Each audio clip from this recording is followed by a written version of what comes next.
Primera carta a los Corintios. Capítulo 1.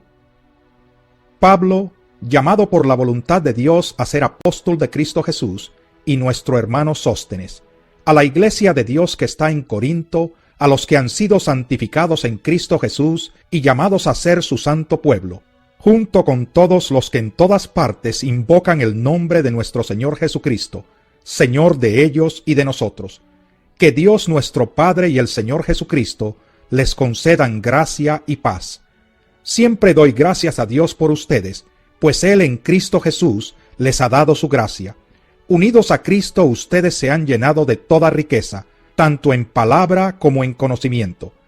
Así se ha confirmado en ustedes nuestro testimonio acerca de Cristo, de modo que no les falta ningún don espiritual mientras esperan con ansias que se manifieste nuestro Señor Jesucristo.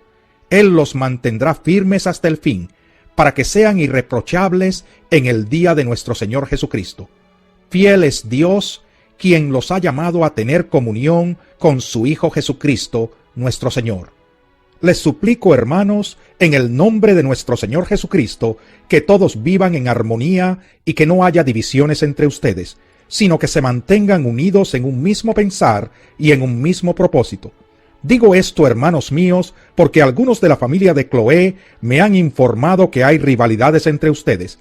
Me refiero a que unos dicen, yo sigo a Pablo, otros afirman, yo a Apolos, otros, yo a Cefas, y otros, yo a Cristo. ¿Cómo? ¿Está dividido Cristo? ¿Acaso Pablo fue crucificado por ustedes? ¿O es que fueron bautizados en el nombre de Pablo? Gracias a Dios que no bauticé a ninguno de ustedes, excepto a Crispo y a Gallo, de modo que nadie puede decir que fue bautizado en mi nombre. Bueno, también bauticé a la familia de Estéfanas. Fuera de estos, no recuerdo haber bautizado a ningún otro, pues Cristo no me envió a bautizar, sino a predicar el Evangelio, y eso sin discursos de sabiduría humana, para que la cruz de Cristo no perdiera su eficacia. Me explico. El mensaje de la cruz es una locura para los que se pierden. En cambio, para los que se salvan, es decir, para nosotros, este mensaje es el poder de Dios, pues está escrito, destruiré la sabiduría de los sabios, frustraré la inteligencia de los inteligentes. ¿Dónde está el sabio?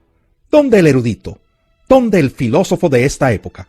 ¿No ha convertido Dios en locura la sabiduría de este mundo?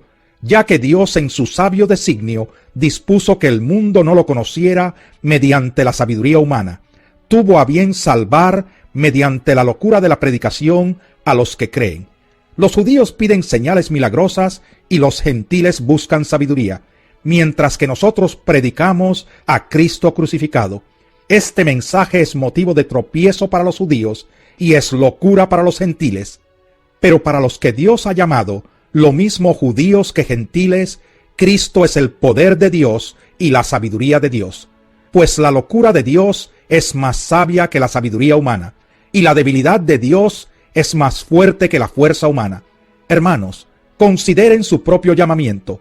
No muchos de ustedes son sabios según criterios meramente humanos, ni son muchos los poderosos, ni muchos los de noble cuna.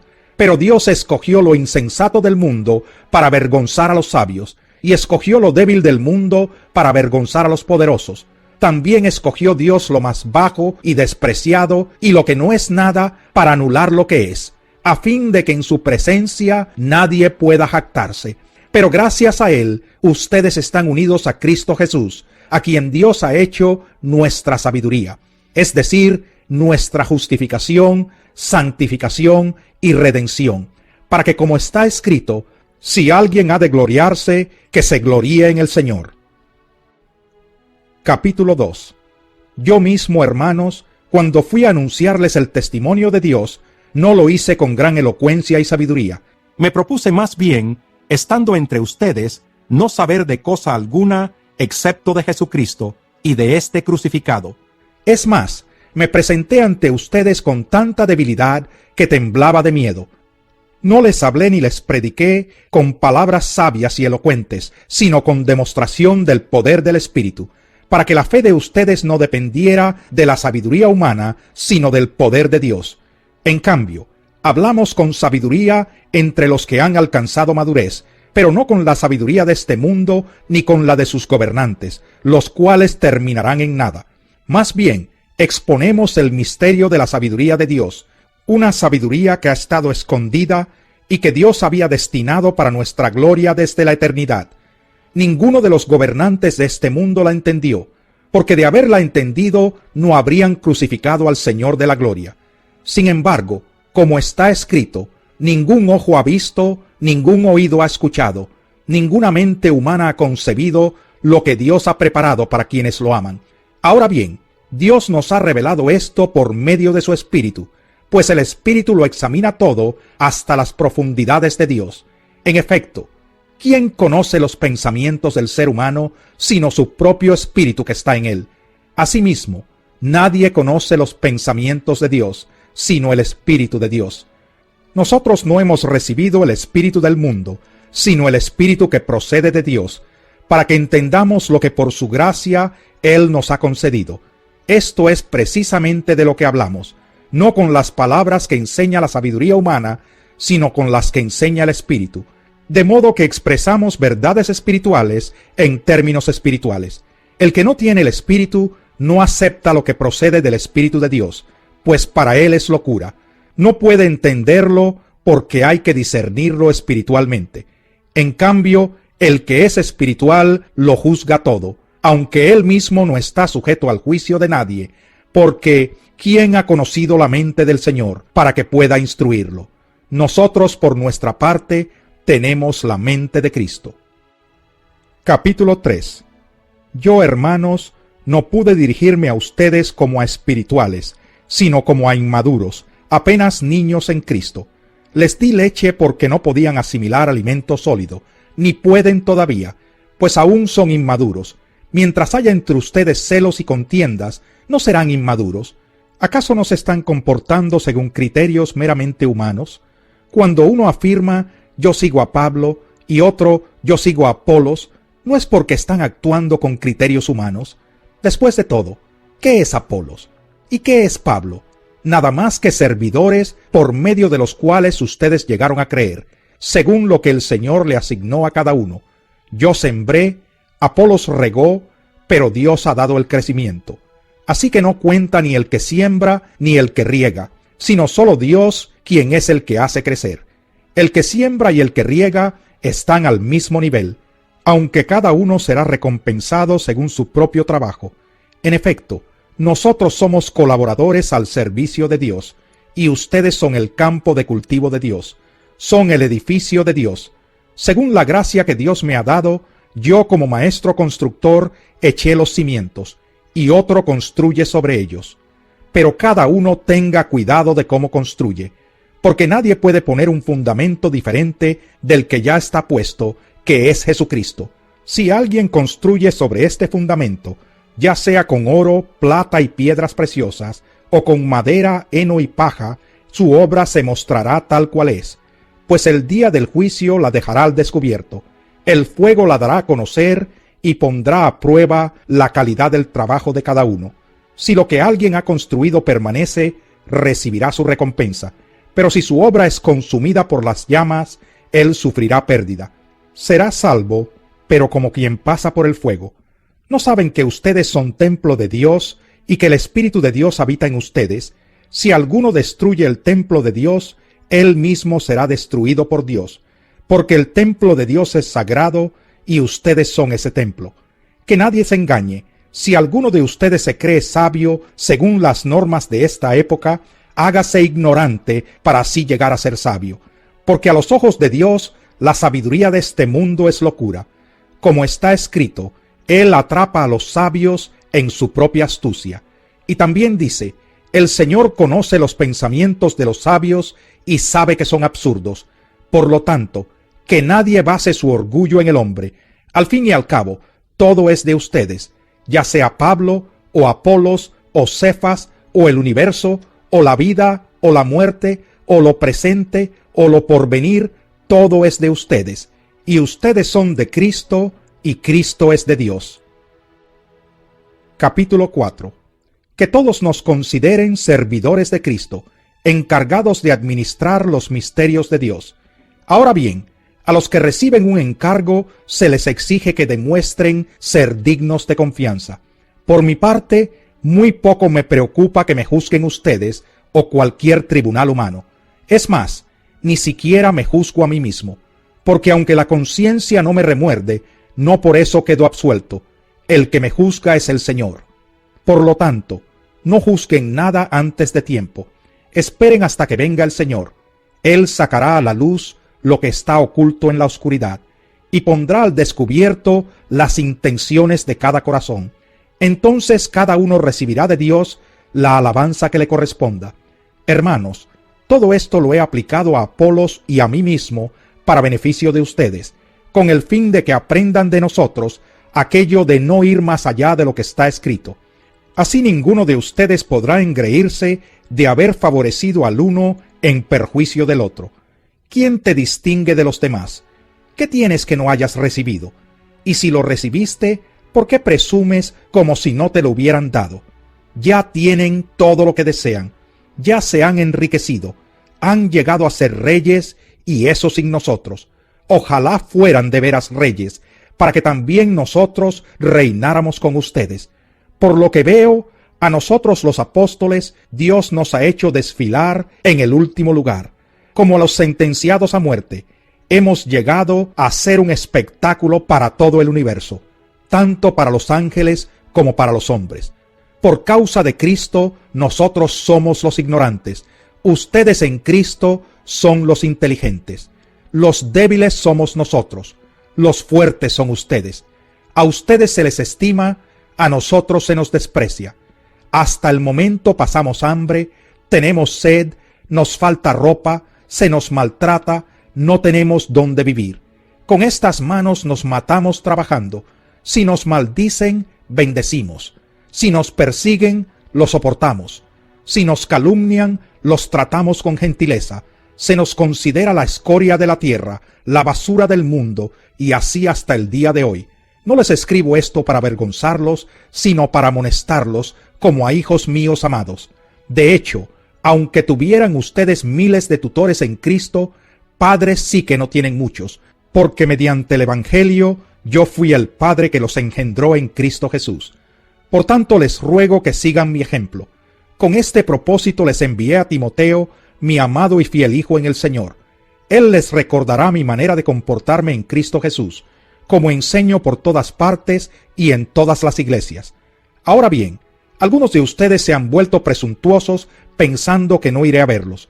Lo cierto es que si Dios quiere, iré a visitarlos muy pronto, y ya veremos no solo cómo hablan, sino cuánto poder tienen esos presumidos, porque el reino de Dios no es cuestión de palabras, sino de poder. ¿Qué prefieren?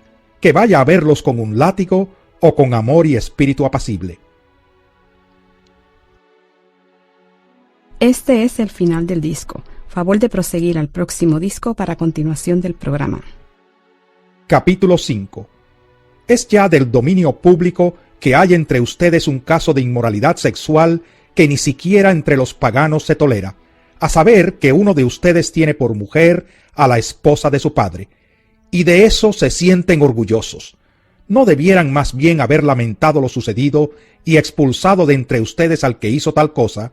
Yo por mi parte, aunque no estoy físicamente entre ustedes, sí estoy presente en espíritu, y ya he juzgado como si estuviera presente al que cometió este pecado. Cuando se reúnan en el nombre de nuestro Señor Jesús, y con su poder yo los acompañe en espíritu, entreguen a este hombre a Satanás para destrucción de su naturaleza pecaminosa, a fin de que su espíritu sea salvo en el día del Señor. Hacen mal en jactarse. ¿No se dan cuenta de que un poco de levadura hace fermentar toda la masa? Desháganse de la vieja levadura para que sean masa nueva, panes sin levadura, como lo son en realidad. Porque Cristo nuestro Cordero Pascual ya ha sido sacrificado. Así que celebremos nuestra Pascua no con la vieja levadura, que es la malicia y la perversidad, sino con pan sin levadura, que es la sinceridad y la verdad. Por carta ya les he dicho que no se relacionen con personas inmorales. Por supuesto, no me refería a la gente inmoral de este mundo, ni a los avaros, estafadores o idólatras. En tal caso, tendrían ustedes que salirse de este mundo. Pero en esta carta quiero aclararles que no deben relacionarse con nadie que, llamándose hermano, sea inmoral o avaro, idólatra, calumniador, borracho o estafador. Con tal persona ni siquiera deben juntarse para comer. ¿Acaso me toca a mí juzgar a los de afuera? ¿No son ustedes los que deben juzgar a los de adentro? Dios juzgará a los de afuera. Expulsen al malvado de entre ustedes. Capítulo 6. Si alguno de ustedes tiene un pleito con otro, ¿cómo se atreve a presentar demanda ante los inconversos, en vez de acudir a los creyentes? ¿Acaso no saben que los creyentes juzgarán al mundo? Y si ustedes han de juzgar al mundo, ¿cómo no van a ser capaces de juzgar casos insignificantes? ¿No saben que aún a los ángeles los juzgaremos? ¿Cuánto más los asuntos de esta vida? Por tanto, si tienen pleitos sobre tales asuntos, ¿cómo es que nombran como jueces a los que no cuentan para nada ante la iglesia? Digo esto para que les dé vergüenza. ¿Acaso no hay entre ustedes nadie lo bastante sabio como para juzgar un pleito entre creyentes? Al contrario, un hermano demanda a otro, y esto ante los incrédulos. En realidad, ya es una grave falla el solo hecho de que haya pleitos entre ustedes. ¿No sería mejor soportar la injusticia? ¿No sería mejor dejar que los defrauden? Lejos de eso, son ustedes los que defraudan y cometen injusticias. Y conste que se trata de sus hermanos. ¿No saben que los malvados no heredarán el reino de Dios? No se dejen engañar. Ni los fornicarios, ni los idólatras, ni los adúlteros, ni los sodomitas, ni los pervertidos sexuales, ni los ladrones, ni los avaros, ni los borrachos, ni los calumniadores, ni los estafadores heredarán el reino de Dios.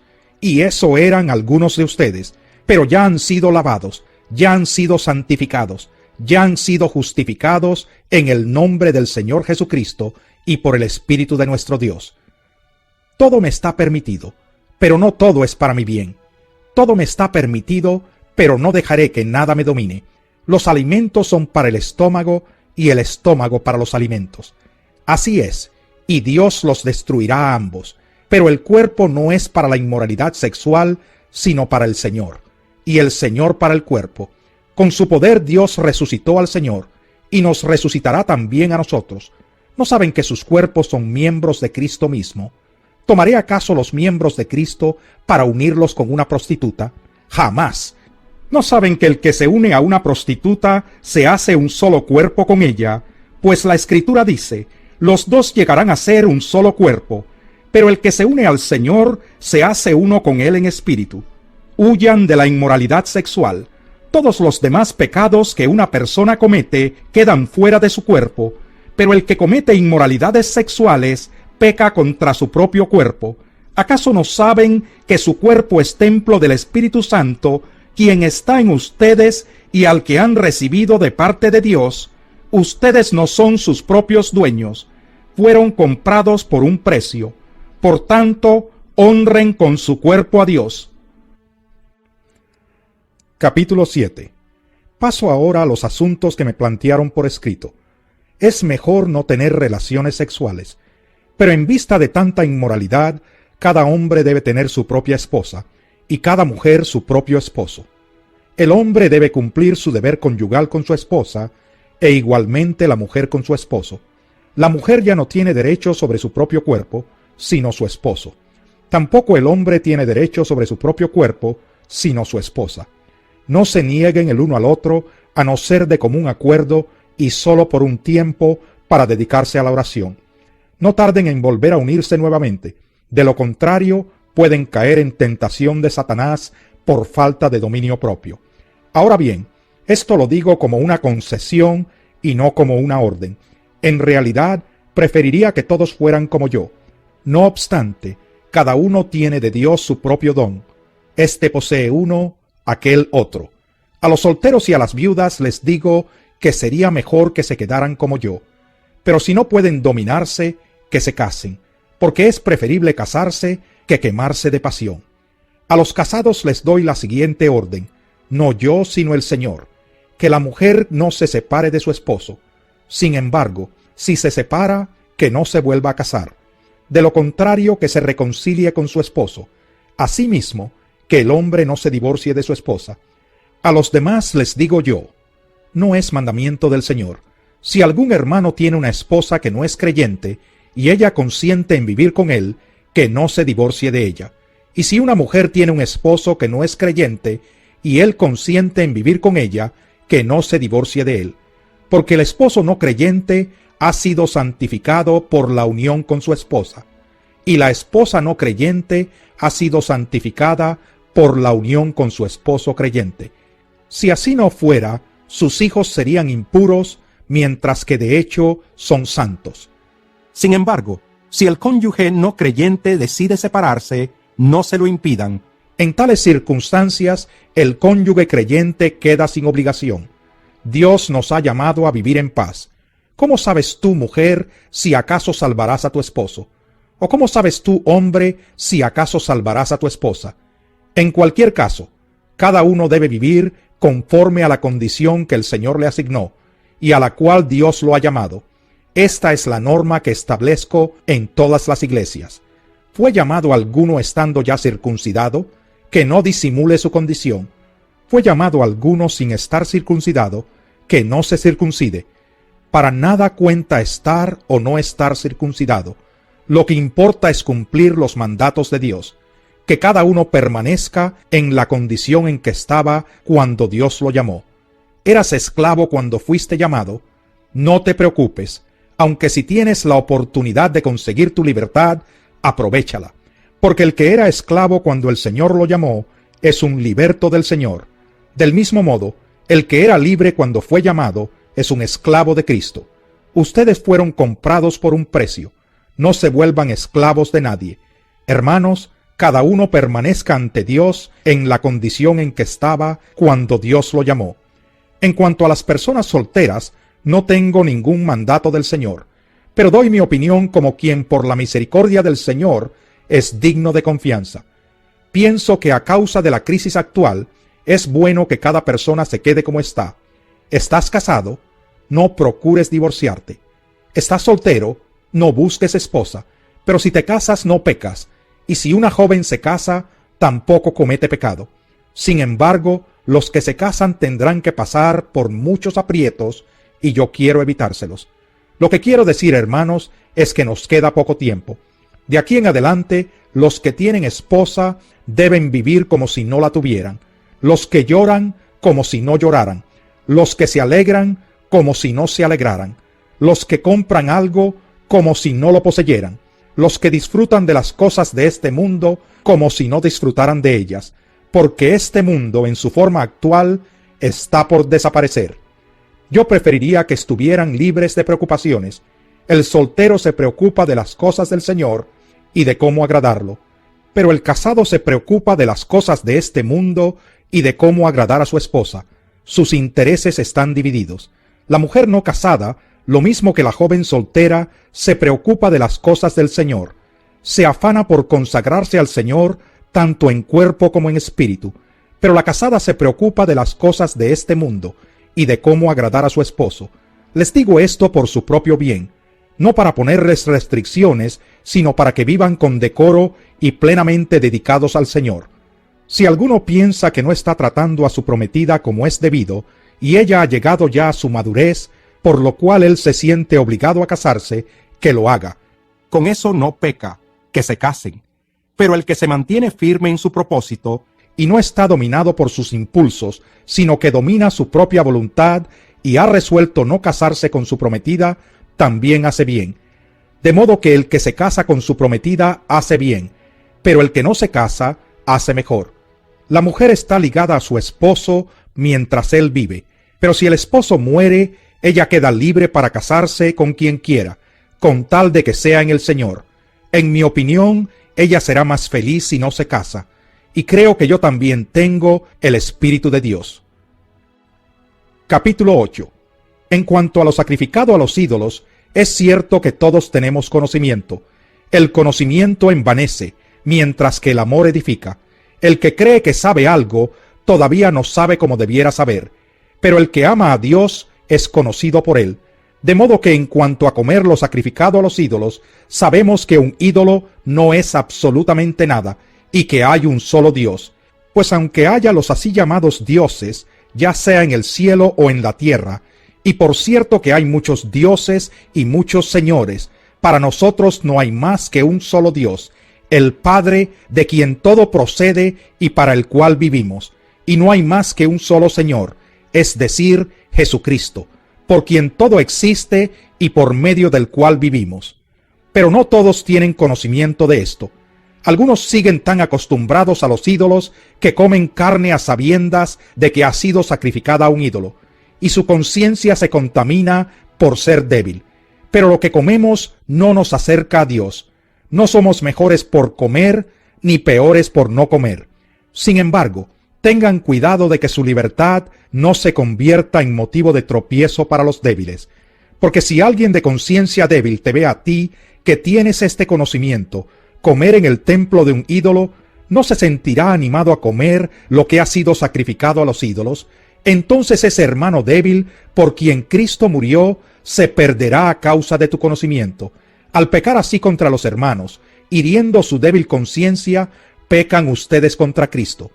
Por lo tanto, si mi comida ocasiona la caída de mi hermano, no comeré carne jamás, para no hacerlo caer en pecado.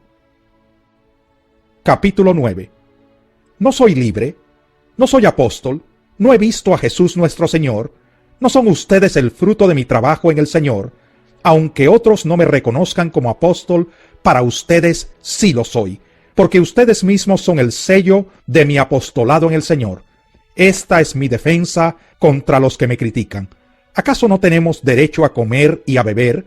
¿No tenemos derecho a viajar acompañados por una esposa creyente, como hacen los demás apóstoles y Cefas y los hermanos del Señor?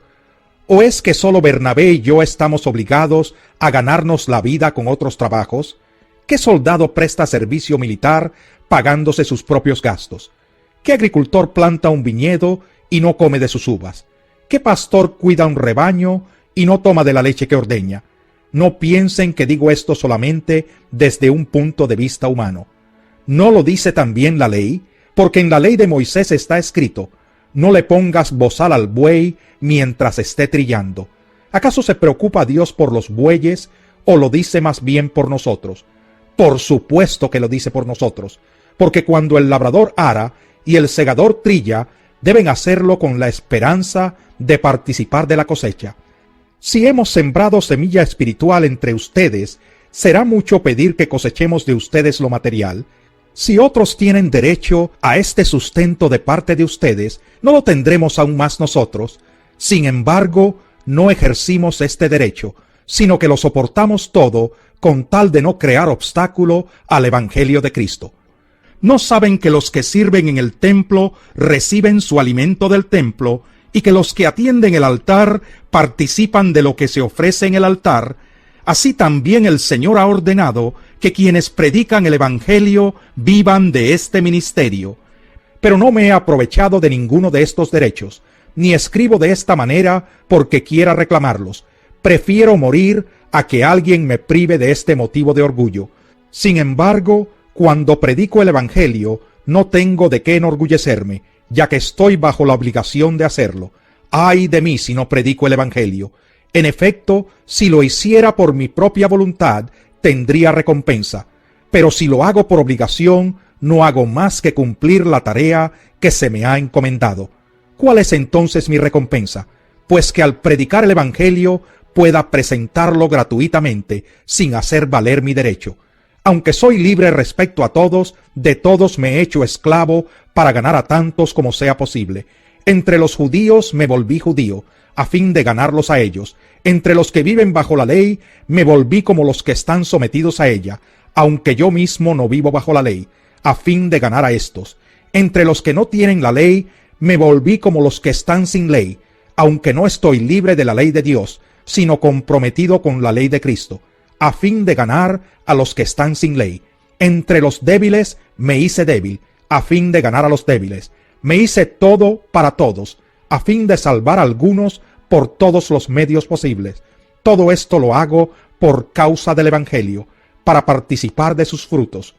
¿No saben que en una carrera todos los corredores compiten, pero solo uno obtiene el premio? Corran pues de tal modo que lo obtengan. Todos los deportistas se entrenan con mucha disciplina. Ellos lo hacen para obtener un premio que se echa a perder. Nosotros, en cambio, por uno que dura para siempre. Así que yo no corro como quien no tiene meta, no lucho como quien da golpes al aire, más bien, golpeo mi cuerpo y lo domino, no sea que después de haber predicado a otros, yo mismo quede descalificado. Capítulo 10. No quiero que desconozcan, hermanos, que nuestros antepasados estuvieron todos bajo la nube y que todos atravesaron el mar. Todos ellos fueron bautizados en la nube y en el mar para unirse a Moisés. Todos también comieron el mismo alimento espiritual y tomaron la misma bebida espiritual, pues bebían de la roca espiritual que los acompañaba, y la roca era Cristo. Sin embargo, la mayoría de ellos no agradaron a Dios, y sus cuerpos quedaron tendidos en el desierto. Todo esto sucedió para servirnos de ejemplo, a fin de que no nos apasionemos por lo malo, como lo hicieron ellos. No sean idólatras, como lo fueron algunos de ellos. Según está escrito, se sentó el pueblo a comer y a beber, y se entregó al desenfreno. No cometamos inmoralidad sexual, como algunos lo hicieron, porque en un solo día perecieron 23,000. Tampoco pongamos a prueba al Señor, como lo hicieron algunos y murieron víctimas de las serpientes, ni murmuren contra Dios, como lo hicieron algunos y sucumbieron a manos del ángel destructor. Todo eso les sucedió para servir de ejemplo y quedó escrito para advertencia nuestra, pues a nosotros nos ha llegado el fin de los tiempos. Por lo tanto, si alguien piensa que está firme, tenga cuidado de no caer. Ustedes no han sufrido ninguna tentación que no sea común al género humano, pero Dios es fiel y no permitirá que ustedes sean tentados más allá de lo que puedan aguantar. Más bien, cuando llegue la tentación, Él les dará también una salida a fin de que puedan resistir. Por tanto, mis queridos hermanos, huyan de la idolatría. Me dirijo a personas sensatas. Juzguen ustedes mismos lo que digo. Esa copa de bendición por la cual damos gracias no significa que entramos en comunión con la sangre de Cristo. Ese pan que partimos no significa que entramos en comunión con el cuerpo de Cristo. Hay un solo pan del cual todos participamos. Por eso, aunque somos muchos, formamos un solo cuerpo. Consideren al pueblo de Israel como tal. No entran en comunión con el altar los que comen de lo sacrificado. ¿Qué quiero decir con esta comparación? ¿Que el sacrificio que los gentiles ofrecen a los ídolos sea algo, o que el ídolo mismo sea algo? No, sino que cuando ellos ofrecen sacrificios, lo hacen para los demonios, no para Dios. Y no quiero que ustedes entren en comunión con los demonios. No pueden beber de la copa del Señor y también de la copa de los demonios. No pueden participar de la mesa del Señor y también de la mesa de los demonios. ¿O vamos a provocar a celos al Señor? ¿Somos acaso más fuertes que Él? Todo está permitido, pero no todo es provechoso. Todo está permitido, pero no todo es constructivo. Que nadie busque sus propios intereses, sino los del prójimo. Coman de todo lo que se vende en la carnicería, sin preguntar nada por motivos de conciencia, porque del Señor es la tierra y todo cuanto hay en ella. Si algún incrédulo los invita a comer, y ustedes aceptan la invitación, coman de todo lo que les sirvan, sin preguntar nada por motivos de conciencia. Ahora bien, si alguien les dice, esto ha sido ofrecido en sacrificio a los ídolos, entonces no lo coman, por consideración al que se lo mencionó, y por motivos de conciencia. Me refiero a la conciencia del otro, no a la de ustedes. ¿Por qué se ha de juzgar mi libertad de acuerdo con la conciencia ajena? Si con gratitud participo de la comida, me van a condenar por comer algo por lo cual doy gracias a Dios. En conclusión, ya sea que coman o beban, o hagan cualquier otra cosa, háganlo todo para la gloria de Dios. No hagan tropezar a nadie, ni a judíos, ni a gentiles, ni a la iglesia de Dios. Hagan como yo, que procuro agradar a todos en todo. No busco mis propios intereses, sino los de los demás, para que sean salvos. Capítulo 11. Imítenme a mí, como yo imito a Cristo. Los elogio porque se acuerdan de mí en todo, y retienen las enseñanzas tal como se las transmití. Ahora bien, quiero que entiendan que Cristo es cabeza de todo hombre, mientras que el hombre es cabeza de la mujer y Dios es cabeza de Cristo. Todo hombre que ora o profetiza con la cabeza cubierta deshonra al que es su cabeza. En cambio, toda mujer que ora o profetiza con la cabeza descubierta deshonra al que es su cabeza. Es como si estuviera rasurada. Si la mujer no se cubre la cabeza, que se corte también el cabello. Pero si es vergonzoso para la mujer tener el pelo corto o la cabeza rasurada, que se la cubra. El hombre no debe cubrirse la cabeza, ya que él es imagen y gloria de Dios, mientras que la mujer es gloria del hombre. De hecho, el hombre no procede de la mujer, sino la mujer del hombre, ni tampoco fue creado el hombre a causa de la mujer, sino la mujer a causa del hombre.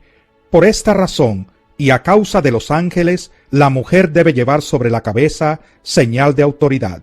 Sin embargo, en el Señor ni la mujer existe aparte del hombre, ni el hombre aparte de la mujer. Porque así como la mujer procede del hombre, también el hombre nace de la mujer, pero todo proviene de Dios. Juzguen ustedes mismos. ¿Es apropiado que la mujer ore a Dios sin cubrirse la cabeza? ¿No les enseña el mismo orden natural de las cosas que es una vergüenza para el hombre dejarse crecer el cabello, mientras que es una gloria para la mujer llevar cabello largo? Es que a ella se le ha dado su cabellera como velo. Si alguien insiste en discutir este asunto, tenga en cuenta que nosotros no tenemos otra costumbre, ni tampoco las iglesias de Dios. Al darles las siguientes instrucciones, no puedo elogiarlos, ya que sus reuniones traen más perjuicio que beneficio. En primer lugar, oigo decir que cuando se reúnen como iglesia, hay divisiones entre ustedes, y hasta cierto punto lo creo. Sin duda, tiene que haber grupos sectarios entre ustedes para que se demuestre quienes cuentan con la aprobación de Dios. De hecho, cuando se reúnen ya no es para comer la cena del Señor, porque cada uno se adelanta a comer su propia cena, de manera que unos se quedan con hambre mientras otros se emborrachan. ¿Acaso no tienen casas donde comer y beber? ¿O es que menosprecian a la iglesia de Dios y quieren avergonzar a los que no tienen nada? ¿Qué les diré? ¿Voy a elogiarlos por esto? Claro que no. Yo recibí del Señor lo mismo que les transmití a ustedes, que el Señor Jesús, la noche en que fue traicionado, tomó pan, y después de dar gracias, lo partió y dijo: «Este pan es mi cuerpo, que por ustedes entrego. Hagan esto en memoria de mí». De la misma manera, después de cenar tomó la copa y dijo: «Esta copa es el nuevo pacto en mi sangre. Hagan esto cada vez que beban de ella en memoria de mí. Porque cada vez que comen este pan y beben de esta copa, proclaman la muerte del Señor hasta que Él venga. Por lo tanto, cualquiera que coma el pan o beba de la copa del Señor de manera indigna, será culpable de pecar contra el cuerpo y la sangre del Señor. Así que cada uno debe examinarse a sí mismo antes de comer el pan y beber de la copa. Porque el que come y bebe sin discernir el cuerpo, come y bebe su propia condena. Por eso hay entre ustedes muchos débiles y enfermos, e incluso varios han muerto. Si nos examináramos a nosotros mismos, no se nos juzgaría. Pero si nos juzga el Señor, nos disciplina para que no seamos condenados con el mundo. Así que, hermanos míos, cuando se reúnan para comer, espérense unos a otros. Si alguno tiene hambre, que coma en su casa, para que las reuniones de ustedes no resulten dignas de condenación. Los demás asuntos los arreglaré cuando los visite. Capítulo 12. En cuanto a los dones espirituales, hermanos, quiero que entiendan bien este asunto. Ustedes saben que cuando eran paganos se dejaban arrastrar hacia los ídolos mudos. Por eso les advierto que nadie que esté hablando por el Espíritu de Dios puede maldecir a Jesús, ni nadie puede decir Jesús es el Señor, sino por el Espíritu Santo.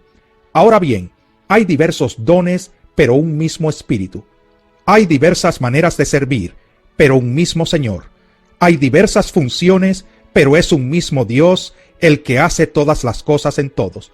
A cada uno se le da una manifestación especial del Espíritu para el bien de los demás. A unos Dios les da por el Espíritu palabra de sabiduría, a otros por el mismo Espíritu palabra de conocimiento, a otros fe por medio del mismo Espíritu, a otros y por ese mismo Espíritu dones para sanar enfermos, a otros poderes milagrosos, a otros profecía, a otros el discernir espíritus, a otros el hablar en diversas lenguas, y a otros el interpretar lenguas. Todo esto lo hace un mismo y único Espíritu, quien reparte a cada uno según Él lo determina.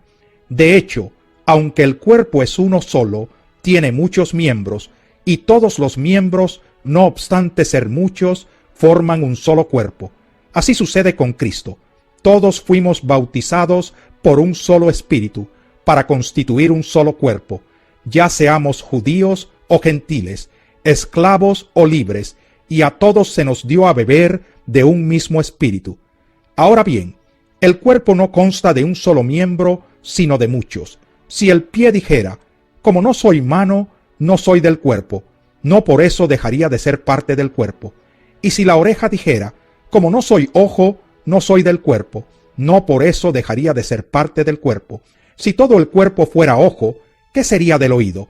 Si todo el cuerpo fuera oído, ¿qué sería del olfato? En realidad, Dios colocó cada miembro del cuerpo como mejor le pareció. Si todos ellos fueran un solo miembro, ¿qué sería del cuerpo? Lo cierto es que hay muchos miembros, pero el cuerpo es uno solo. El ojo no puede decirle a la mano, no te necesito, ni puede la cabeza decirle a los pies, no los necesito. Al contrario, los miembros del cuerpo que parecen más débiles son indispensables, y a los que nos parecen menos honrosos los tratamos con honra especial, y se les trata con especial modestia a los miembros que nos parecen menos presentables, mientras que los más presentables no requieren trato especial. Así Dios ha dispuesto los miembros de nuestro cuerpo, dando mayor honra a los que menos tenían, a fin de que no haya división en el cuerpo, sino que sus miembros se preocupen por igual unos por otros. Si uno de los miembros sufre, los demás comparten su sufrimiento, y si uno de ellos recibe honor, los demás se alegran con él. Ahora bien, ustedes son el cuerpo de Cristo, y cada uno es miembro de ese cuerpo. En la iglesia Dios ha puesto en primer lugar apóstoles, en segundo lugar profetas, en tercer lugar maestros, luego los que hacen milagros, después los que tienen dones para sanar enfermos, los que ayudan a otros, los que administran y los que hablan en diversas lenguas. ¿Son todos apóstoles? ¿Son todos profetas? ¿Son todos maestros? ¿Hacen todos milagros? ¿Tienen todos dones para sanar enfermos? ¿Hablan todos en lenguas? ¿Acaso interpretan todos? Ustedes por su parte ambicionen los mejores dones. Ahora les voy a mostrar un camino más excelente. Capítulo 13. Si hablo en lenguas humanas y angelicales, pero no tengo amor, no soy más que un metal que resuena o un platillo que hace ruido. Si tengo el don de profecía, y entiendo todos los misterios, y poseo todo conocimiento, y si tengo una fe que logra trasladar montañas, pero me falta el amor, no soy nada. Si reparto entre los pobres todo lo que poseo, y si entrego mi cuerpo para que lo consuman las llamas, pero no tengo amor, nada gano con eso. El amor es paciente, es bondadoso. El amor no es envidioso, ni jactancioso, ni orgulloso. No se comporta con rudeza, no es egoísta, no se enoja fácilmente, no guarda rencor. El amor no se deleita en la maldad, sino que se regocija con la verdad. Todo lo disculpa, todo lo cree, todo lo espera, todo lo soporta. El amor jamás se extingue, mientras que el don de profecía cesará, el de lenguas será silenciado y el de conocimiento desaparecerá, porque conocemos y profetizamos de manera imperfecta. Pero cuando llegue lo perfecto, lo imperfecto desaparecerá. Cuando yo era niño, hablaba como niño, pensaba como niño, razonaba como niño. Cuando llegué a ser adulto, dejé atrás las cosas de niño. Ahora vemos de manera indirecta y velada, como en un espejo, pero entonces veremos cara a cara. Ahora conozco de manera imperfecta, pero entonces conoceré tal y como soy conocido. Ahora pues permanecen estas tres virtudes, la fe, la esperanza y el amor, pero la más excelente de ellas es el amor. Capítulo 14. Empeñense en seguir el amor y ambicionen los dones espirituales, sobre todo el de profecía, porque el que habla en lenguas no habla a los demás, sino a Dios. En realidad, nadie le entiende lo que dice, pues habla misterios por el Espíritu. En cambio, el que profetiza habla a los demás para edificarlos, animarlos y consolarlos. El que habla en lenguas se edifica a sí mismo. En cambio, el que profetiza edifica a la iglesia. Yo quisiera que todos ustedes hablaran en lenguas, pero mucho más que profetizaran. El que profetiza aventaja al que habla en lenguas, a menos que éste también interprete, para que la iglesia reciba edificación. Hermanos, si ahora fuera a visitarlos y les hablara en lenguas, ¿de qué les serviría a menos que les presentara alguna revelación, conocimiento, profecía o enseñanza? Aún en el caso de los instrumentos musicales, tales como la flauta o el arpa, ¿cómo se reconocerá lo que tocan si no dan distintamente sus sonidos? Y si la trompeta no da un toque claro, ¿quién se va a preparar para la batalla? Así sucede con ustedes. A menos que su lengua pronuncie palabras comprensibles, ¿cómo se sabrá lo que dicen? Será como si hablaran al aire. ¿Quién sabe cuántos idiomas hay en el mundo? Y ninguno carece de sentido. Pero si no capto el sentido de lo que alguien dice, seré como un extranjero para el que me habla, y él lo será para mí. Por eso ustedes, ya que tanto ambicionan dones espirituales, procuren que éstos abunden para la edificación de la iglesia. Por esta razón, el que habla en lenguas, pida en oración el don de interpretar lo que diga. Porque si yo oro en lenguas, mi espíritu ora, pero mi entendimiento no se beneficia en nada. ¿Qué debo hacer entonces? Pues orar con el espíritu, pero también con el entendimiento. Cantar con el espíritu, pero también con el entendimiento. De otra manera, si alabas a Dios con el espíritu, ¿cómo puede quien no es instruido decir amén a tu acción de gracias, puesto que no entiende lo que dices? En ese caso, tu acción de gracias es admirable, pero no edifica al otro. Doy gracias a Dios porque hablo en lenguas más que todos ustedes. Sin embargo, en la iglesia prefiero emplear 5 palabras comprensibles y que me sirvan para instruir a los demás que 10,000 palabras en lenguas. Hermanos, no sean niños en su modo de pensar. Sean niños en cuanto a la malicia, pero adultos en su modo de pensar. En la ley está escrito: por medio de gente de lengua extraña y por boca de extranjeros hablaré a este pueblo, pero ni aun así me escucharán, dice el Señor. De modo que el hablar en lenguas es una señal, no para los creyentes, sino para los incrédulos. En cambio, la profecía no es señal para los incrédulos, sino para los creyentes. Así que si toda la iglesia se reúne y todos hablan en lenguas y entran algunos que no entienden o no creen, no dirán que ustedes están locos. Pero si uno que no cree o uno que no entiende entra cuando todos están profetizando, se sentirá reprendido y juzgado por todos, y los secretos de su corazón quedarán al descubierto. Así que se postrará ante Dios y lo adorará exclamando: realmente Dios está entre ustedes. ¿Qué concluimos, hermanos? Que cuando se reúnan, cada uno puede tener un himno, una enseñanza, una revelación, un mensaje en lenguas o una interpretación. Todo esto debe hacerse para la edificación de la iglesia. Si se habla en lenguas, que hablen 2 o cuando mucho 3, cada uno por turno, y que alguien interprete. Si no hay intérprete, que guarden silencio en la iglesia, y cada uno hable para sí mismo y para Dios. En cuanto a los profetas, que hablen 2 o 3, y que los demás examinen con cuidado lo dicho. Si alguien que está sentado recibe una revelación, el que esté hablando ceda la palabra. Así todos pueden profetizar por turno, para que todos reciban instrucción y aliento. El don de profecía está bajo el control de los profetas, porque Dios no es un Dios de desorden, sino de paz. Como es costumbre en las congregaciones de los creyentes, guarden las mujeres silencio en la iglesia, pues no les está permitido hablar, que estén sumisas como lo establece la ley. Si quieren saber algo, que se lo pregunten en casa a sus esposos, porque no está bien visto que una mujer hable en la iglesia. ¿Acaso la palabra de Dios procedió de ustedes? ¿O son ustedes los únicos que la han recibido? Si alguno se cree profeta o espiritual, reconozca que esto que les escribo es mandato del Señor. Si no lo reconoce, tampoco él será reconocido.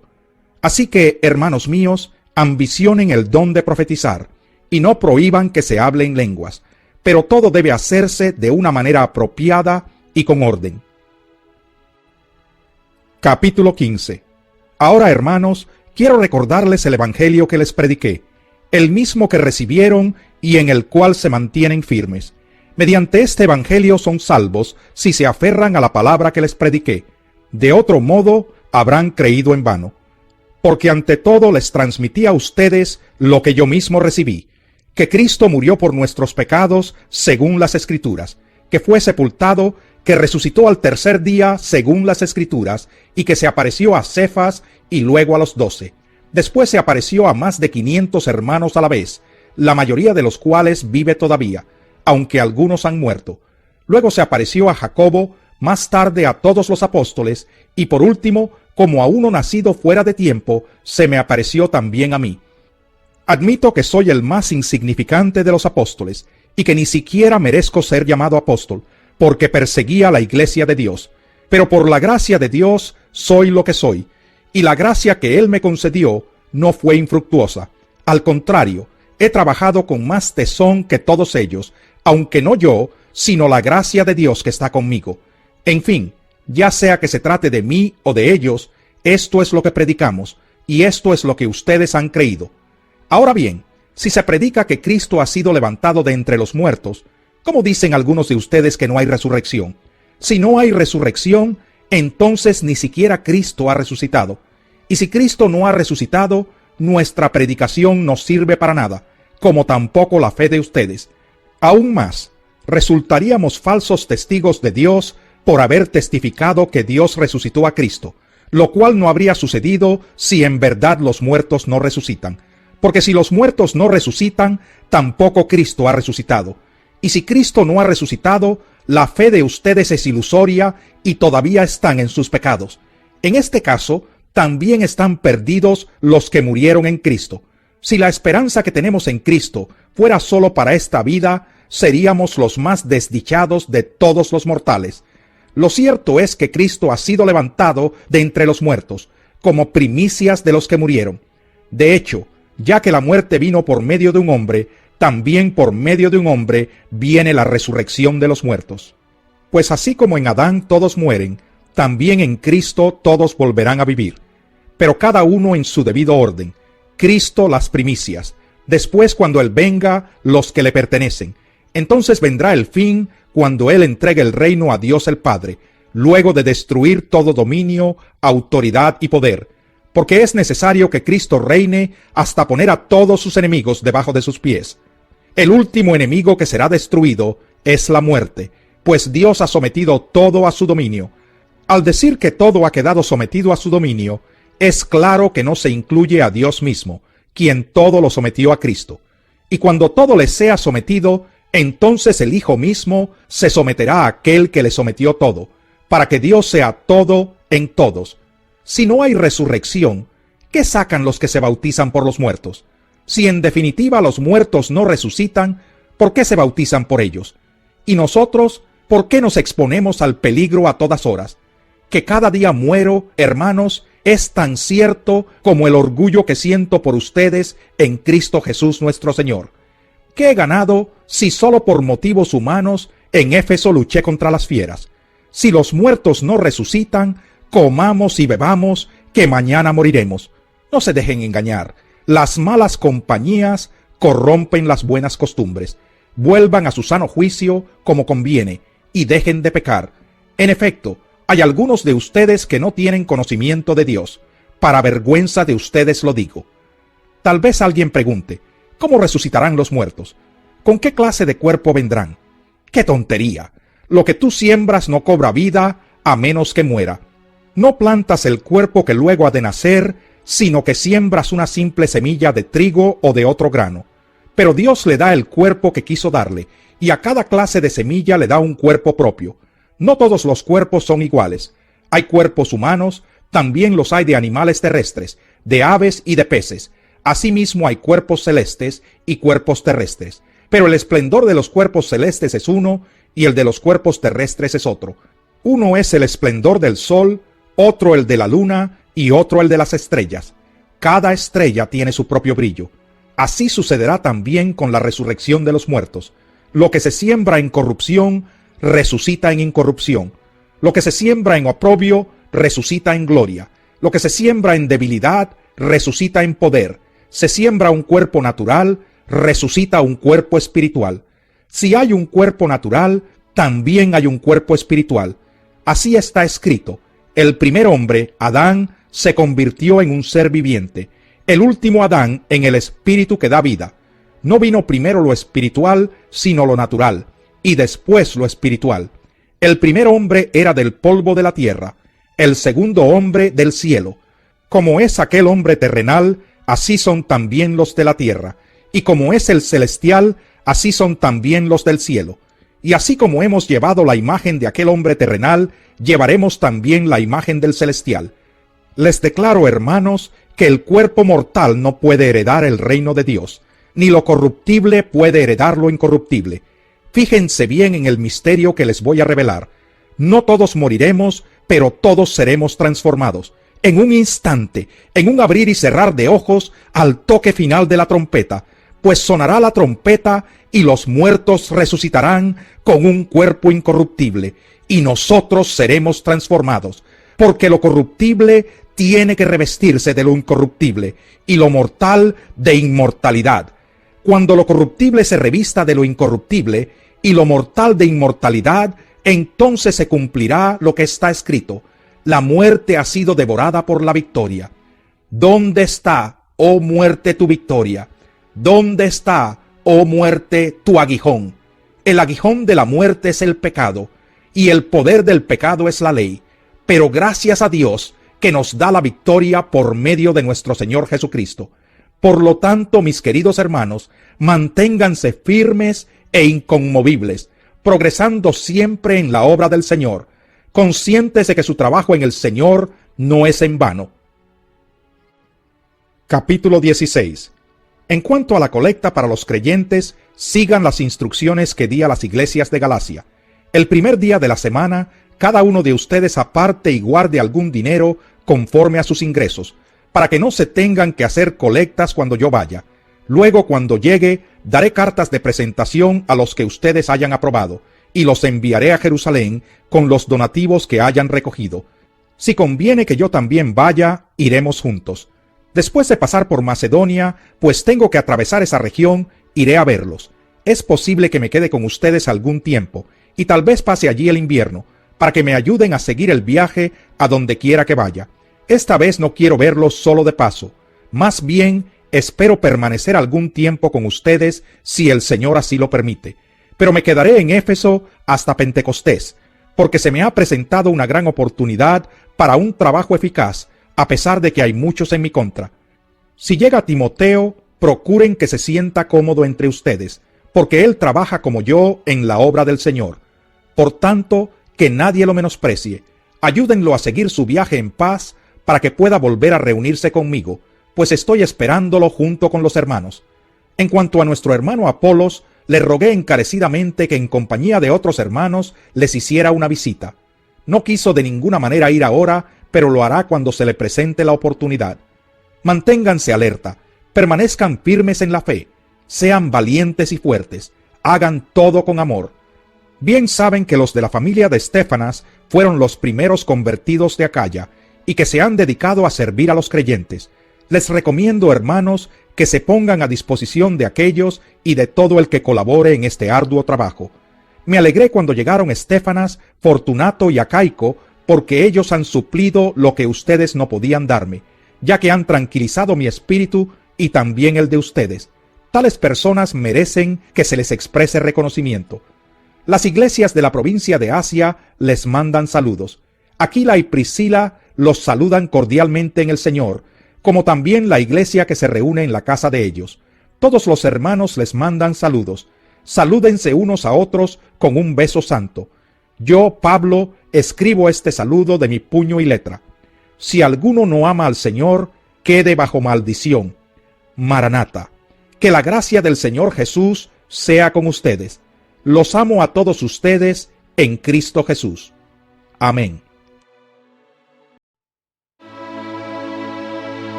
Introducción a 1 Corintios.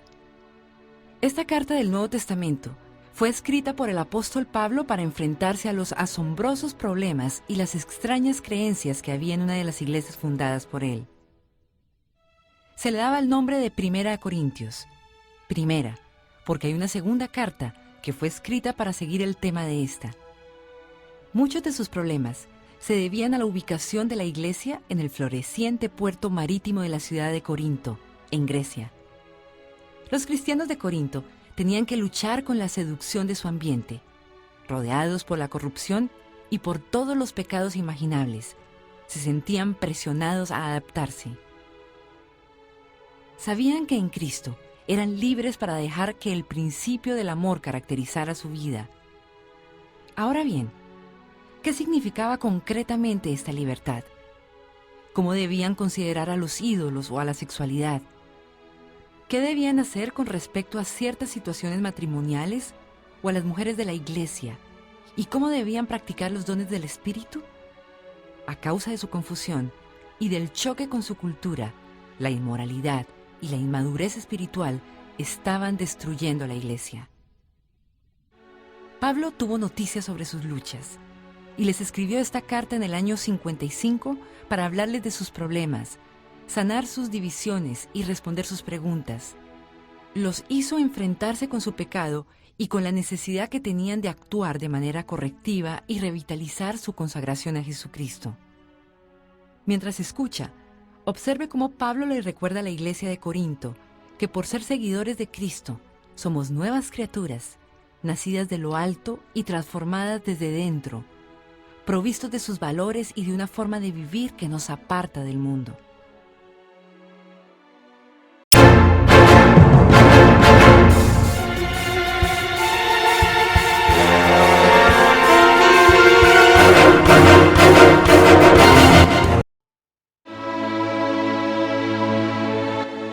Segunda carta a los Corintios. Capítulo 1. Pablo, apóstol de Cristo Jesús por la voluntad de Dios, y Timoteo nuestro hermano, a la iglesia de Dios que está en Corinto y a todos los santos en toda la región de Acaya. Que Dios nuestro Padre y el Señor Jesucristo les concedan gracia y paz. Alabado sea el Dios y Padre de nuestro Señor Jesucristo, Padre misericordioso y Dios de toda consolación, quien nos consuela en todas nuestras tribulaciones, para que con el mismo consuelo que de Dios hemos recibido, también nosotros podamos consolar a todos los que sufren. Pues así como participamos abundantemente en los sufrimientos de Cristo, así también por medio de Él tenemos abundante consuelo. Si sufrimos es para que ustedes tengan consuelo y salvación, y si somos consolados es para que ustedes tengan el consuelo que los ayude a soportar con paciencia los mismos sufrimientos que nosotros padecemos. Firme es la esperanza que tenemos en cuanto a ustedes, porque sabemos que así como participan de nuestros sufrimientos, así también participan de nuestro consuelo.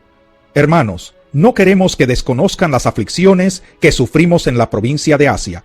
Estábamos tan agobiados bajo tanta presión que hasta perdimos la esperanza de salir con vida. Nos sentíamos como sentenciados a muerte, pero eso sucedió para que no confiáramos en nosotros mismos, sino en Dios que resucita a los muertos. Él nos libró y nos librará de tal peligro de muerte. En Él tenemos puesta nuestra esperanza y Él seguirá librándonos. Mientras tanto, ustedes nos ayudan orando por nosotros. Así muchos darán gracias a Dios por nosotros, a causa del don que se nos ha concedido en respuesta a tantas oraciones. Para nosotros el motivo de satisfacción es el testimonio de nuestra conciencia. Nos hemos comportado en el mundo y especialmente entre ustedes con la santidad y sinceridad que vienen de Dios. Nuestra conducta no se ha ajustado a la sabiduría humana, sino a la gracia de Dios. No estamos escribiéndoles nada que no puedan leer ni entender. Espero que comprenderán del todo, así como ya nos han comprendido en parte, que pueden sentirse orgullosos de nosotros, como también nosotros nos sentiremos orgullosos de ustedes en el día del Señor Jesús. Confiando en esto, quise visitarlos primero a ustedes para que recibieran una doble bendición, es decir, visitarlos de paso a Macedonia y verlos otra vez a mi regreso de allá. Así podrían ayudarme a seguir el viaje a Judea. Al proponerme esto, ¿acaso lo hice a la ligera? ¿O es que hago mis planes según criterios meramente humanos, de manera que diga sí, sí y no, no al mismo tiempo? Pero tan cierto como que Dios es fiel, el mensaje que les hemos dirigido no es sí y no, porque el Hijo de Dios Jesucristo, a quien Silvano, Timoteo y yo predicamos entre ustedes, no fue sí y no. En él siempre ha sido sí. Todas las promesas que ha hecho Dios son sí en Cristo.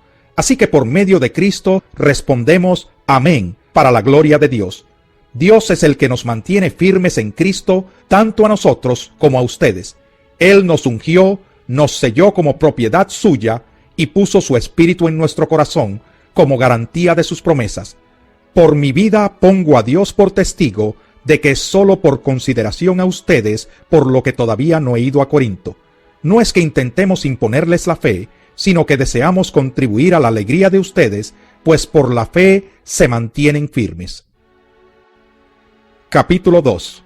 En efecto, decidí no hacerles otra visita que les causara tristeza, porque si yo los entristezco, ¿quién me brindará alegría sino aquel a quien yo haya entristecido?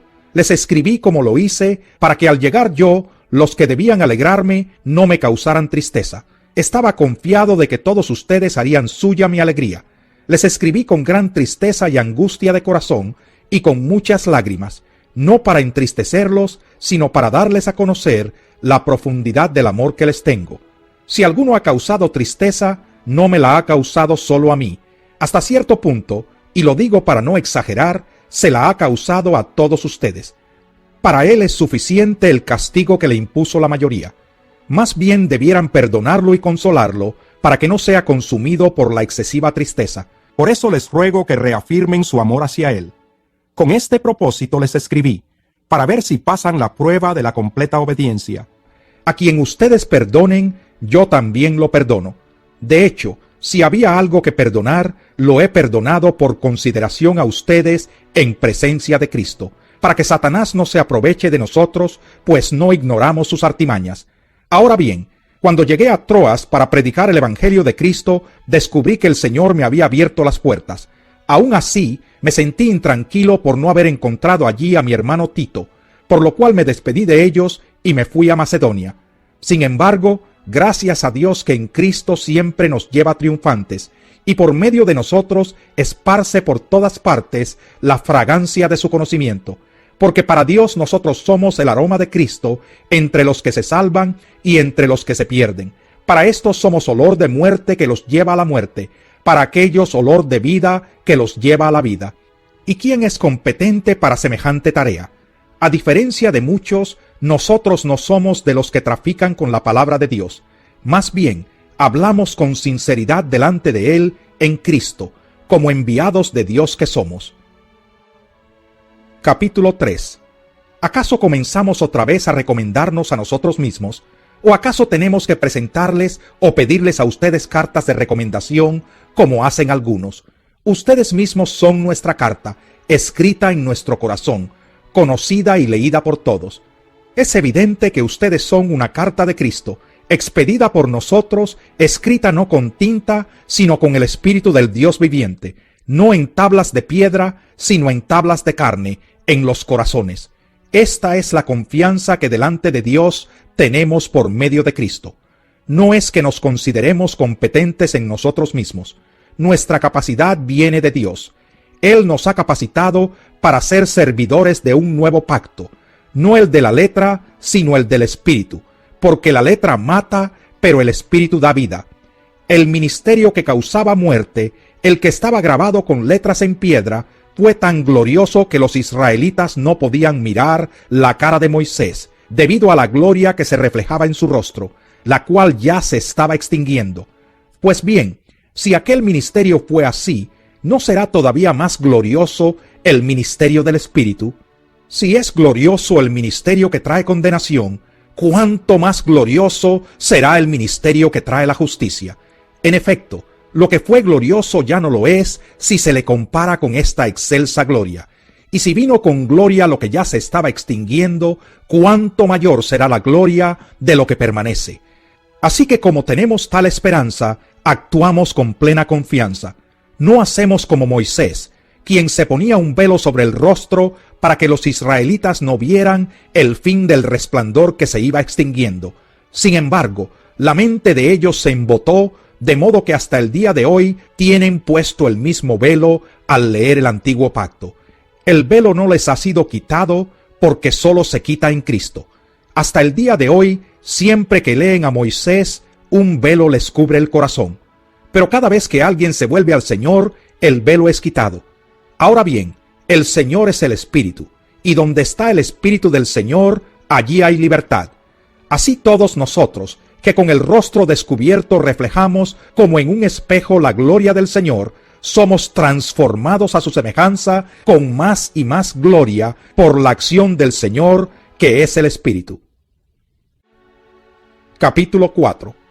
Por esto, ya que por la misericordia de Dios tenemos este ministerio, no nos desanimamos.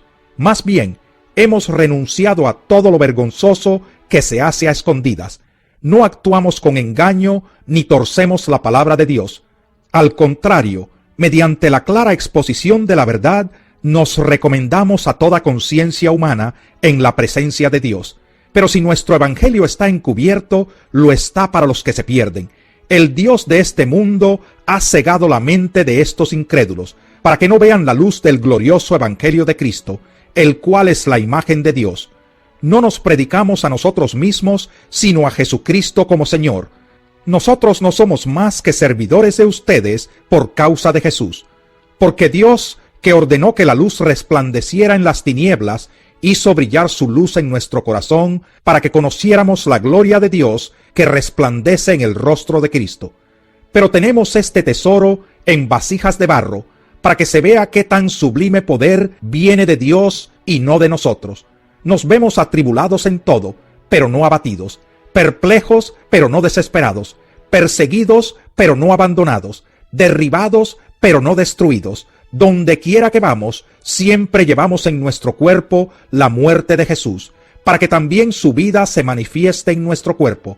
Pues a nosotros los que vivimos, siempre se nos entrega la muerte por causa de Jesús, para que también su vida se manifieste en nuestro cuerpo mortal. Así que la muerte actúa en nosotros y en ustedes la vida. Escrito está: creí y por eso hablé. Con ese mismo espíritu de fe también nosotros creemos y por eso hablamos. Pues sabemos que aquel que resucitó al Señor Jesús nos resucitará también a nosotros con él y nos llevará junto con ustedes a su presencia.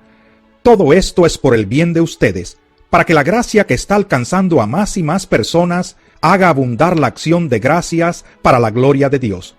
Por tanto, no nos desanimamos, al contrario, aunque por fuera nos vamos desgastando, por dentro nos vamos renovando día tras día, pues los sufrimientos ligeros y efímeros que ahora padecemos producen una gloria eterna que vale muchísimo más que todo sufrimiento. Así que no nos fijamos en lo visible, sino en lo invisible, ya que lo que se ve es pasajero, mientras que lo que no se ve es eterno.